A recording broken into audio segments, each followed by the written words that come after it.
نحمده ونصلي على رسول الكريم أما بعد أعوذ بالله من الشيطان الرجيم بسم الله الرحمن الرحيم لا تعبدون إلا الله وبالوالدين إحسانا صدق الله العظيم درود شریف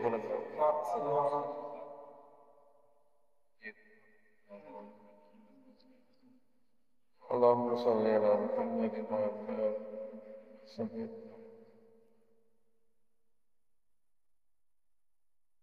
والدین کا ادب اور احترام آج کی بات. کچھ درس میں آپ نے علم کی باتیں سنی، ابھی کچھ عمل کی باتیں بھی سنیں.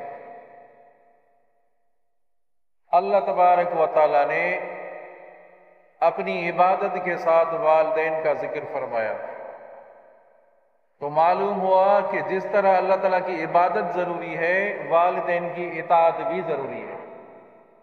جس طرح نماز فرض ہے، روزہ فرض ہے، اسی طرح والدین کی اطاعت بھی فرض ہے. سمجھا نہیں؟ اس کو آدمی ضروری سمجھے، ضروری نہیں. ہم کہتے ہیں بھائی والد اگر کوئی کام کہتا ہے بھائی یہ کام کر دو، پھر اپنی بیوی بچوں سے فارغ ہو کر، اپنے ذاتی کام سے فارغ ہو کر پھر والد کا کام کرتے ہیں. والد اگر کسی نے کہا، والد کہتا ہے بھائی یہ کام کر کے آؤ، پھر اپنے ضروریات کو آدمی پیچھے کر دے، اپنے کام کو پیچھے کر دے، اپنے بیوی بچوں کے کام کو پیچھے کر دے، پہلے والدین کے کام کو کر دے. سمجھا نہیں؟ یہ نہیں ہے کہ والدین سمجھا نہیں نوکروں کی طرح کام کریں. ایسا نہیں ہے دوستو، یہ قیامت کی نشانی ہے. آپ صلی اللہ علیہ وسلم کی خدمت میں ایک صحابی آیا، رسول اللہ قیامت کب آئے گی؟ اور میں اللہ کو علم ہے، کوئی نشانی تو بتائیں. آپ صلی اللہ علیہ وسلم نے فرمایا، توجہ کریں، آپ صلی اللہ علیہ وسلم نے فرمایا جب اپنی ماؤں کے ساتھ تمہارا رویہ نوکروں جیسا ہو تو پھر قیامت کا انتظار کرو.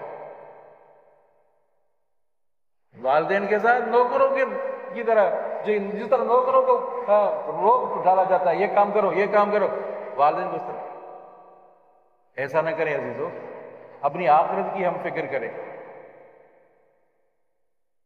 حضرت موسیٰ علیہ نبی علیہ السلام اللہ تبارک و تعالیٰ سے بات کرنے والے تھے، کلیم اللہ تھے. یا اللہ میرا جنت میں ساتھی کون ہوگا؟ سب کہہ دو سبحان اللہ. یا اللہ میرا جنت میں ساتھی کون ہوگا، مجھے تو بتائے. اللہ تعالیٰ نے فرمایا کہ موسیٰ تمہارا جنت میں ساتھی ایک کسائی ہوگا. ایک کاسائی ہوگا جنت میں ساتھی. نہ کسی عالم کا ذکر، نہ کسی مفتی کا ذکر، نہ کسی ابدال کا ذکر، نہ کسی ولی اللہ کا ذکر. اللہ نے فرمایا ایک کاسائی ہے، وہ تمہارا جنت کا ساتھی ہے. چلو وہ جنت کا ادھر تو آ جائے بھائی، تھوڑا ادھر. جنت کا ساتھی وہ تمہارا کاسائی ہے. حضرت موسیٰ علیہ السلام حیران، تلاش کرنے لگے اس کاسائی کو. ہے کہاں وہ کاسائی؟ کاسائی کے پاس پہنچ گئے، دیکھا کیا کر رہا ہے. سارا دن وہ گوشت کو کاٹ رہا ہے، گوشت بیچ رہا ہے. شام ہوئی، سمجھا نہیں، تھوڑا گوشت اٹھایا تو اس کاسائی کو کہا کہ میں بھی تمہارے ساتھ چلوں گا. چلو بھائی میرے ساتھ. اس کو پتا نہیں کہ موسیٰ علیہ السلام، ان کی خبر ہی نا، میں بھی تمہارے ساتھ چلوں گا. گھر جو پہنچے تو اس کاسائی نے کیا کیا، اس کو گوشت کو کاٹا، چھوٹی چھوٹی بوٹیاں بنائی، سالن بنایا. کہتے ہیں سبحان اللہ. بیوی بچے بھی موجود ہیں، وہ خود اس کی والدہ کی خود خدمت کر رہا ہے. وہ کہتا ہے بھائی بیوی کو کہتا ہے تو میری والدہ کی خدمت کر، والد کی. یہ ایسا کسائی جو اپنے ہاتھوں سے اپنی ماں کی خدمت کر رہا ہے. سالن پکایا، سالن تیار ہو گیا، پھر آٹا گوندا. چلو سبحان اللہ. آٹا گوندا، روٹی پکائی، روٹی تیار ہو کر سالن کو اٹھایا، پھر اس کے ایک ایک لقمہ اس کے منہ میں ڈالا. ایک ایک لقمہ اس کے منہ میں ڈال رہا ہے. کاسائی والدہ کی ایک. حضرت موسیٰ علیہ السلام دیکھ رہا ہے تو کچھ والدہ نے اس کو کچھ کہا، کچھ باتیں کہی، کوئی جملہ کہا. تو موسیٰ علیہ السلام نے فرمایا کہ کیا کہا تمہاری والدہ نے؟ کیا کہا کہ وہ مجھے دعا دے رہی ہے کہ اللہ تعالیٰ تمہیں موسیٰ علیہ السلام کا ساتھی بنا دے جنت میں. جنت میں تمہارا ساتھی موسیٰ علیہ السلام ہو. اب میں گنہگار، موسیٰ علیہ السلام کہاں، نبی میں کہاں؟ اب اس کو پتہ نہیں تھا کہ یہ موسیٰ ہے۔ اللہ اکبر۔ رسول اللہ، میری والدہ بد مزاج ہے، 9 مہینے تمہارے پیٹ، 9 مہینے 10 مہینے تمہارے پیٹ میں رکھا، نہیں، پھر تمہیں دودھ پلایا کہ میں اس کا ازالہ کر چکا ہوں۔ توجہ کریں، وہ بیٹا کہنے لگا، وہ شخص کہنے لگا میں اس کا ازالہ کر چکا ہوں۔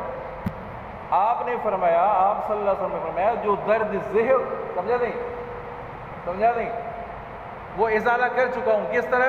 آپ نے فرمایا کس طرح کر چکے ہو ازالہ؟ کہ میں نے اس کو کاندھے پر بٹھا کر حج کرایا ہے۔ وہ شخص کہنے لگا، جب یہ کہا تو آپ صلی اللہ علیہ وسلم نے فرمایا، جو درد ذہن والا درد ہے نا، والدہ کو درد ذہن والا جو درد ہوا، اس کا تم ازالہ کبھی نہیں کر سکتے۔ درد ذہن والا جو ازالہ ہے تم کبھی نہیں کر سکتے، سمجھا نہیں؟ والدین کی آدمی اطاعت کرے، فرما برداری کرے، سمجھا نہیں؟ آپ صلی اللہ علیہ وسلم کا فرمان ہے، قیامت کی نشانیاں آپ صلی اللہ علیہ وسلم نے جب بیان فرمایا اطاع الرجل امرأتہ واقصى امہ اقصى اباہ ادنا صدیقہ واقصى اباہ۔ فرمایا ایسا دور آئے گا، قیامت کی نشانی، دوست کی عزت ہوگی، باپ کی عزت نہیں ہوگی۔ آ گئی نشانی، دوست کی عزت ہے، باپ کی عزت نہیں ہے۔ دوست کا کہنا مانیں گے، باپ کا کہنا نہیں مانیں گے، دور آ چکا ہے۔ اطاع الرجل امرأتہ، آدمی اپنی بیوی کی فرما برداری کرے گا، بیوی کی اطاعت کرے گا، اس کا کہنا مانے گا، سمجھا نہیں؟ والدہ کی نافرمانی کرے گا۔ آیا نہیں؟ آیا ہے، دور آ چکا ہے عزیزو، دور آ چکا ہے۔ اللہ تعالیٰ ہم سب کو والدین کی اطاعت کرنے کی توفیق عطا فرمائے۔ آپ صلی اللہ علیہ وسلم نے فرمایا، رضا الرب فی رضا الوالد وسخط الرب فی سخط الوالد۔ پروردگار کی رضامندی والد کی رضامندی میں ہے، اور پروردگار کی ناراضگی والد کی ناراضگی میں ہے۔ آپ صلی اللہ علیہ وسلم کی دوسری حدیث مبارکہ، ان اللہ حرم علیکم حقوق الامہات، آپ صلی اللہ علیہ وسلم نے فرمایا اللہ تعالیٰ نے تم پر ماؤں کی نافرمانی حرام کر دی ہے۔ ایک حدیث مبارکہ اما عائشہ صدیقہ رضی اللہ تعالیٰ عنہ امہات المؤمنین فرماتی ہے، آپ صلی اللہ علیہ وسلم کو خواب میں جنت کی زیارت ہوئی، اور جنت میں آپ صلی اللہ علیہ وسلم نے فرمایا میں نے قرآن پاک کی تلاوت سنی۔ کس کی تلاوت تھی؟ فرمایا وہ حارثہ بن نعمان رضی اللہ عنہ، اس کی تلاوت تھی۔ آپ نے فرمایا یہ جو اس کو اجر ملا، یہ جو اس کو صلہ ملا ہے، جنت میں اس کی تلاوت کی آواز آ رہی ہے، یہ اس وجہ سے ملا ہے کہ والدہ کی اطاعت کرنے والا ہے، والدہ کی خوب خدمت کرتا ہے، خدمت کی وجہ سے اللہ تعالیٰ نے یہ مقام دے دیا ہے۔ ایک حدیث مبارکہ آئے گی،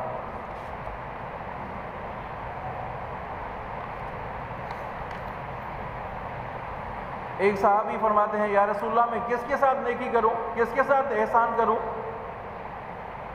سب سے زیادہ حسن سلوک کس سے کروں؟ آپ نے فرمایا امک ہے، اپنی والدہ سے۔ پھر سوال کیا یا رسول اللہ میں کس کے ساتھ حسن سلوک کروں، زیادہ کروں؟ فرمایا امک ہے، اپنی والدہ کے ساتھ۔ تیسری دفعہ سوال کیا یا رسول اللہ کس سے زیادہ حسن سلوک کروں؟ فرمایا امک ہے۔ آپ نے فرمایا چوتھی دفعہ فرمایا ثم اباک ہے، چوتھی دفعہ میں والد کے ساتھ حسن سلوک۔ خدمت اپنی والدہ کی کرے، خدمت آدمی اپنی والدہ کی کرے، اور عزت اپنے باپ کی کرے، عزت اپنے باپ کی کرے۔ عزیزو، ہم سے جو بڑے ہیں علم میں، عمل میں، سمجھا نہیں، ان کا آدمی خوب اکرام کرے، خوب ادب احترام کرے۔ آپ سے علم میں بڑا ہے کوئی، آپ سے کوئی عمل میں بڑا ہے، چاہے آپ عمل میں بڑے ہیں، لیکن چونکہ آپ کے عمل میں بڑا ہے، وہ علم میں بڑا ہے، آپ اس کی اطاعت کریں، آپ اس کی فرما برداری کریں۔ آئی بات سمجھ میں؟ آپ صلی اللہ علیہ وسلم سے سوال کیا گیا، جب آپ صلی اللہ علیہ وسلم نے سوال کیا کبائر کے بارے میں، تو آپ صلی اللہ علیہ وسلم نے جب کبائر کو شمار کیا ہے، فرمایا الاشراک باللہ، کبیرہ گناہ ہے، اللہ کے ساتھ شریک کرنا کبیرہ گناہ ہے، حقوق الوالدین کبیرہ گناہ ہے۔ حقوق الوالدین، والدین کی نافرمانی کبیرہ گناہ ہے۔ جو والدین کی نافرمانی کبیرہ گناہ ہے۔ اللہ اکبر۔ اور قتل النفس، کسی کو جان بوجھ کر قتل کرنا، یہ گناہ کبیرہ ہے۔